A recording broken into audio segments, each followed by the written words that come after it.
ಈಗಷ್ಟೇ ಸ್ನಾನ ಮುಗೀತು. ಸಾಯಂಕಾಲನೇ ಸ್ನಾನ ಮಾಡ್ಕೊಳ್ಳೋಣ ಅಂದ್ಕೊಂಡೆ, ಬಟ್ ಆಗಿಲ್ಲ.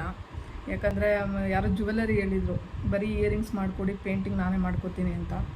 ಸೊ ಅವ್ರದ್ದು ಇಯರಿಂಗ್ಸು ಎಷ್ಟೊಂದಿತ್ತು, ಏನಿಲ್ಲ ಅಂದ್ರೆ ಒಂದು 30-40 ಜೊತೆ ಇದ್ವೇನೋ, ಎಲ್ಲನೂ ಸೇಲ್ ಆಗೋಯ್ತು. ಈ ಸಾರಿ ಮಾಡಿದ್ರಲ್ಲಿ ಒಂದಷ್ಟು ಆರ್ಡರ್ ಇದ್ದಂಥ ಜುಮ್ಕಗಳನ್ನೆಲ್ಲ ಇಟ್ಕೊಂಡೆ, ಇದೆಲ್ಲ ಸೇಲ್ ಮಾಡಿಬಿಟ್ಟೆ. ಸೊ ಎಲ್ಲ ಸೇಲ್ ಆಗೋಯ್ತು. ಇವಾಗ ಮತ್ತೆ ನಾನು ಕ್ಲೇ ವರ್ಕ್ ಸ್ಟಾರ್ಟ್ ಮಾಡ್ತೀನಿ. ಇರೋನ ಕೆಲವೊಂದು ಆರ್ಡರ್ಸ್ ಇದೆ, ಅದನ್ನು ಕಂಪ್ಲೀಟ್ ಮಾಡಿಬಿಟ್ಟು ಆಮೇಲೆ ಕ್ಲೇ ವರ್ಕ್ ಮಾಡಬೇಕು. ಯಾಕಂದರೆ ಆರ್ಡರ್ ಕೊಟ್ಟಿರೋರಿಗೆ ಲೇಟ್ ಆಗಿಬಿಡುತ್ತೆ. ಸೊ ಅದಕ್ಕೆ ಕೆಲವೊಬ್ಬರು ಮಕ್ಕಳಿಗೆ ಪೇಂಟಿಂಗ್ ಮಾಡಿಸ್ಬೇಕು ಅಂತ ಆಸೆ ಇರುತ್ತೆ. ಅಂಥವ್ರು ಏನಾದರೂ ನನ್ನ ಜ್ಯುವೆಲರಿ ತಗೊಂಡ್ರೆ ಸೊ ಆ ಮಕ್ಕಳು ಪೇಂಟ್ ಮಾಡ್ದಂಗೂ ಇರುತ್ತೆ. ಅದು ಒಂದು ಆರ್ಟ್ ಥರ ಇರುತ್ತೆ. ಕೆಲವೊಂದು ನನ್ನ ಕಡೆಯಿಂದ ಪರ್ಚೇಸ್ ಮಾಡೋದ್ರಿಂದ ನಾನು ಕಮ್ಮಿ ಬೆಲೆಗೆ ಹಾಕ್ಕೊಡ್ತೀನಿ. ಸೊ ತಗೋಬೋದು ನೀವು. ಎಷ್ಟೋ ಜನ ತೊಗೊಂಡಿದ್ದಾರೆ ನನಗೆ ಅದೇ ಥರ.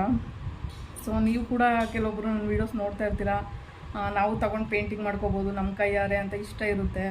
ಸೊ ಅವ್ರಿಗೆಲ್ಲ ಹಂಗೆ ಕೊಡಬೇಕು ಅಂತ ಹೇಳಿದ್ರೆ ನಾನು ಕಾಂಟ್ಯಾಕ್ಟ್ ಮಾಡಿದರೆ ನಾನು ಕೊಡ್ತೀನಿ.